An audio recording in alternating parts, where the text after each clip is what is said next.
возьмем Докинза, который придумал, собственно, определение мема. Мем — это как кусок ДНК, это минимальная единица передачи информации.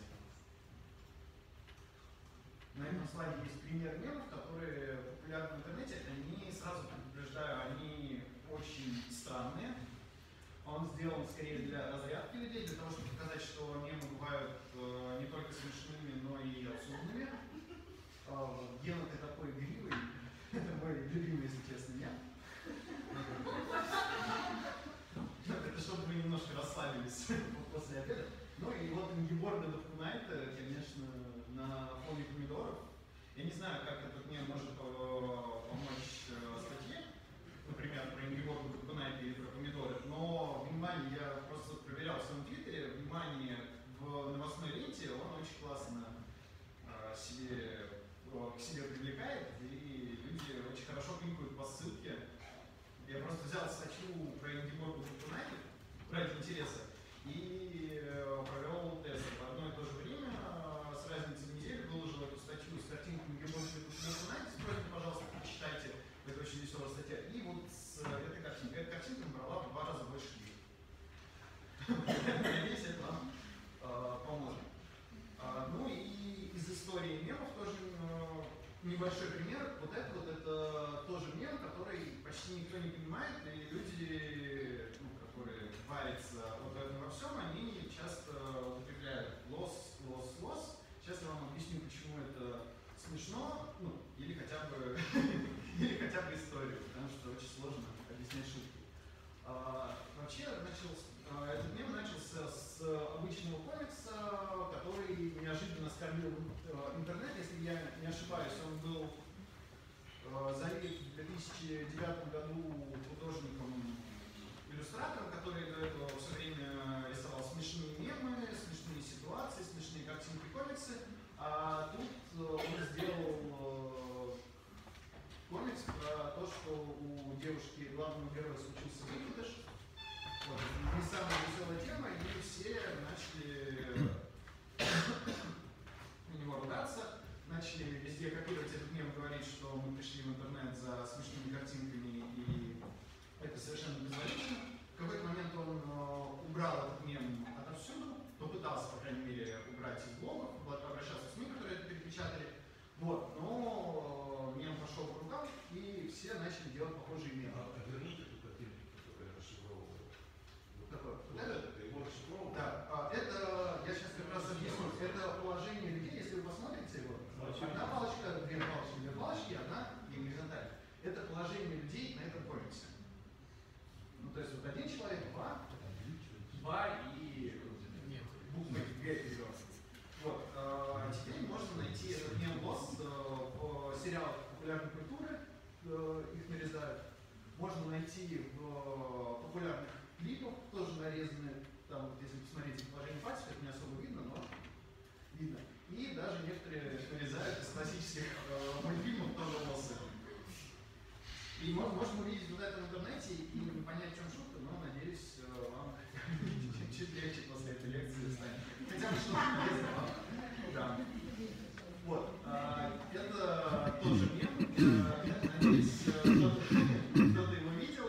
Кто не видел, я скажу, что в этом меме чуть меньше смысла. Был, и если кому-то если не потом это все будет. Вот, немножко про историю этого мема.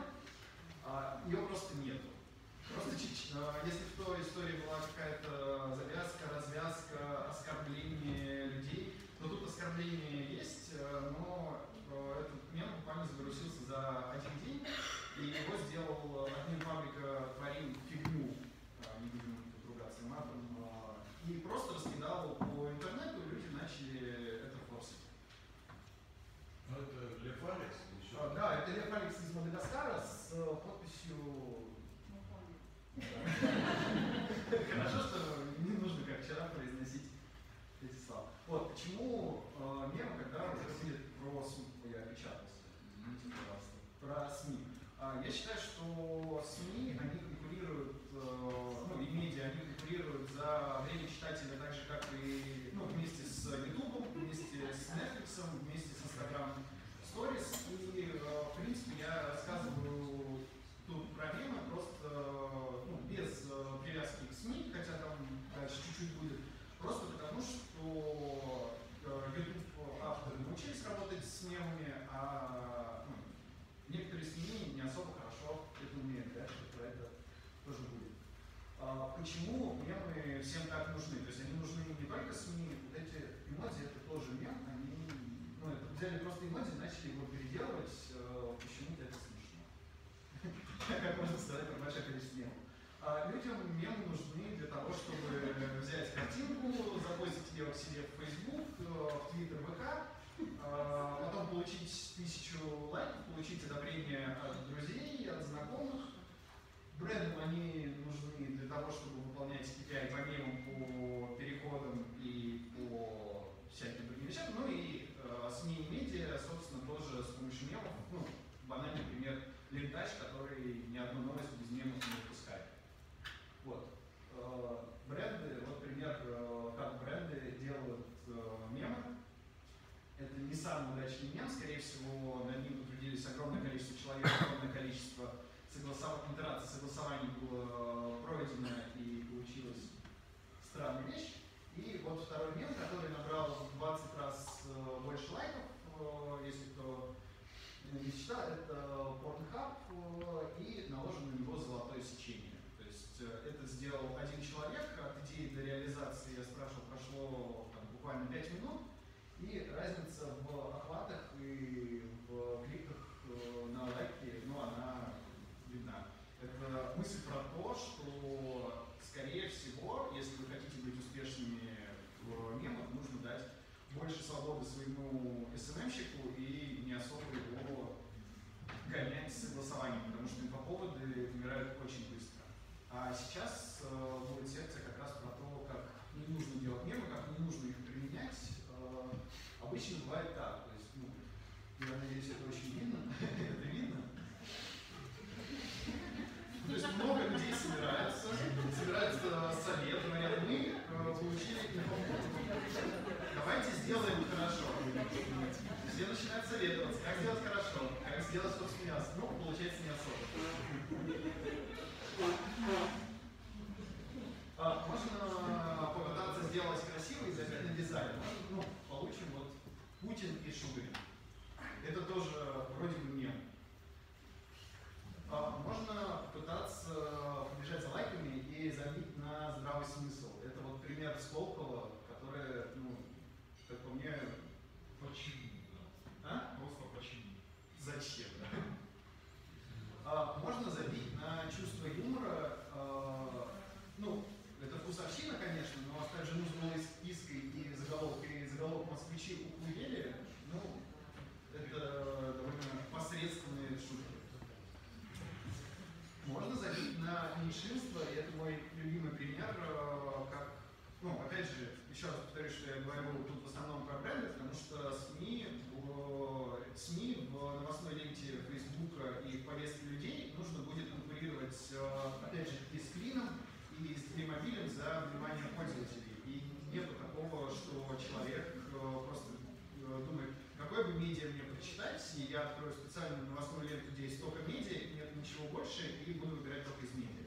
Вот, на этом замечательном примере вот тут оскорбились феминистки и Климу, и The Fashion. Нужно было, они делали официальное объявление, заявление, что они не хотели никого оскорбить. А тут Диана Шурыгина и тоже рекламы телемобиля, в которыми они открещивали, что это сделали их подрядчики, и они вообще были не в курсе, и они, конечно же, такое осуждают, но все равно проект не получится. Можно забить на мораль, это мой как раз вот пример про СМИ, когда «Открытая Россия» назвала новогодние суициды чемпионатом по самовыпилу. Они получили много публикаций скриншотов, трафик не получили, и очень хорошо их СММщик получил по голове. Вот. Но на самом деле все это не смертельно. И если мы говорим про мемы,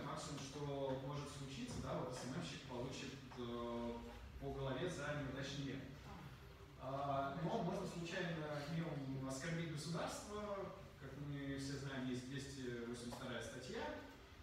Вот, это вот пример мема, который запустил люди. Кто-нибудь знает вторую часть этого мема? Поднимите руки, если кто-то видел его.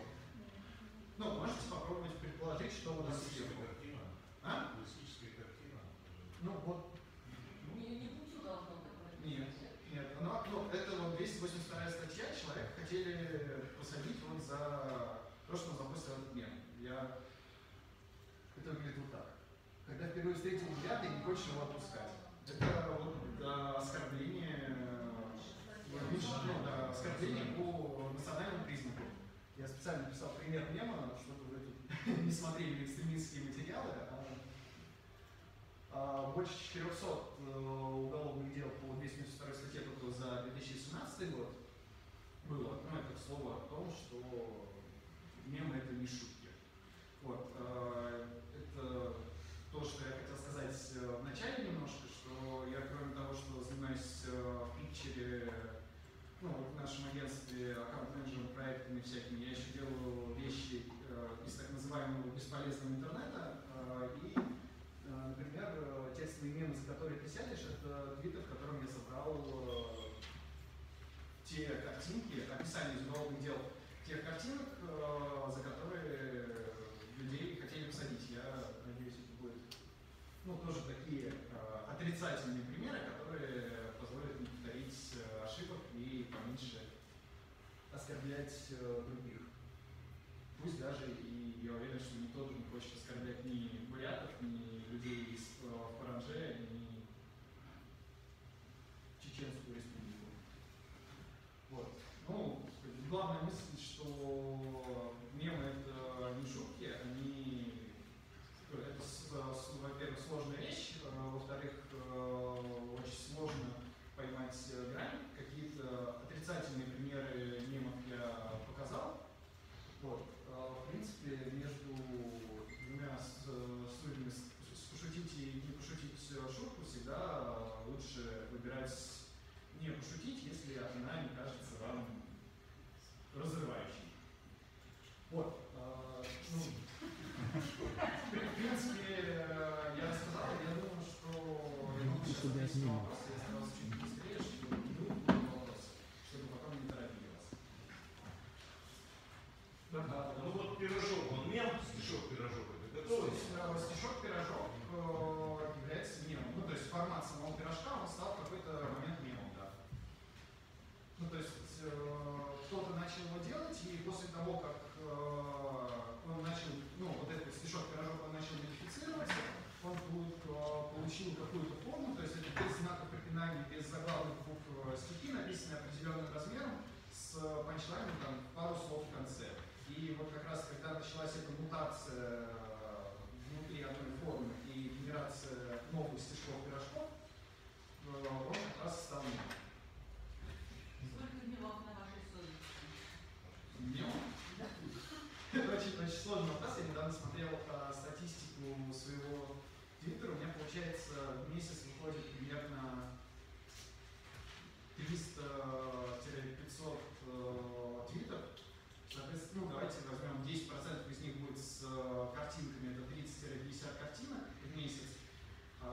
Если это умножить на 9 лет, то получается много. Да, скажите, вот среда, естественно, да, вот вы в Твиттере постите, да? Вот, естественно, среда для мемов это что? Какие соцсети? Или, допустим, на сайте семейного места, да?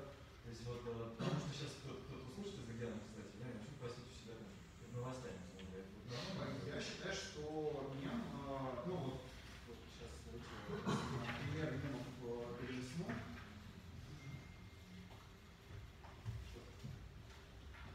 За мой фон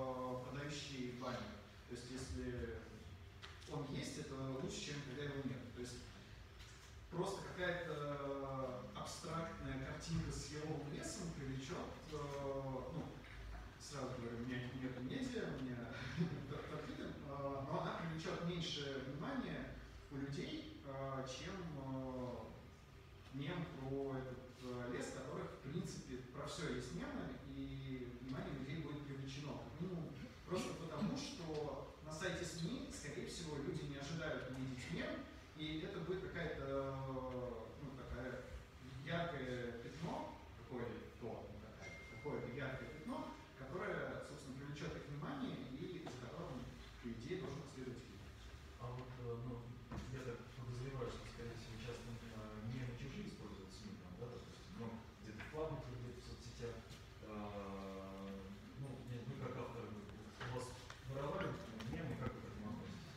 Ворую постоянно. Я в какой-то момент начал подписывать те мемы, которые я делаю, ну, названием своего твиттера, а потом понял, что, в принципе, это не обязательно, и я радуюсь, если кому-то мой мем понравился настолько, что он решил его либо украсть и запостить от своего имени, или перепридумать и запустить со своим панчлайном, или, ну, например,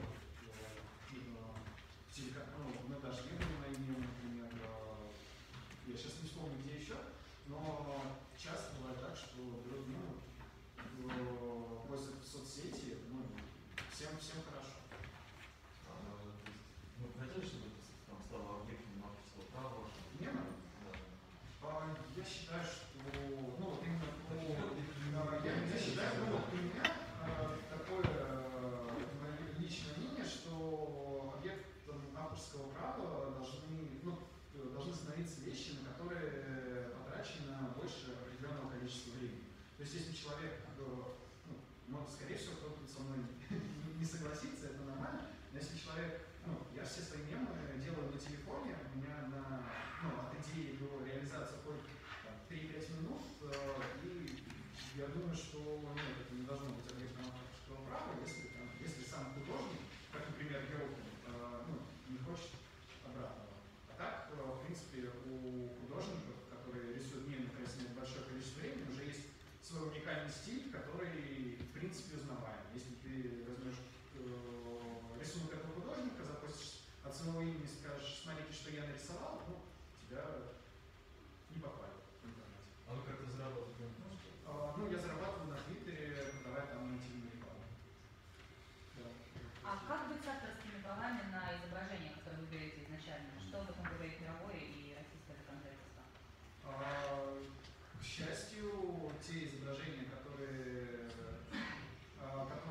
используются для мемов, они, ну, это пока никак не регулируется в Твиттере, и, насколько я знаю, у того же Ленточаса, ну, который, собственно, тоже ведет наше агентство, никогда проблем с тем, чтобы, никогда не было проблем с тем, чтобы брать какую-то картинку, накладывать на нее диалоги, например, или накладывать на нее другие символы и пускать от своего имени. Ну, это нарушение. Ну, вполне возможно. Да, ну, такой скорее. У меня, на самом деле, вопрос Володя с языка снял по поводу, были ли вообще в истории авторские конфликты. Я думаю, наверное, нет, потому что сам принцип создания мема, чтобы быстрее его все расхватали, правильно? Но Светлана Григорьевна, Поэтому, скорее всего, нет. Но наверняка же найдутся когда-нибудь Нет, какие-то создатели мемов, типа как Варламов в «Злодей истории», которые нет, хотят... Варламов, да, но на самом деле это очень такая про мемы есть картинка с Бейонсе, которую она очень хотела удалить из всего интернета, где она с таким лицом, но есть такая шутка, ну, такой даже эффект Барбары Стрейзен.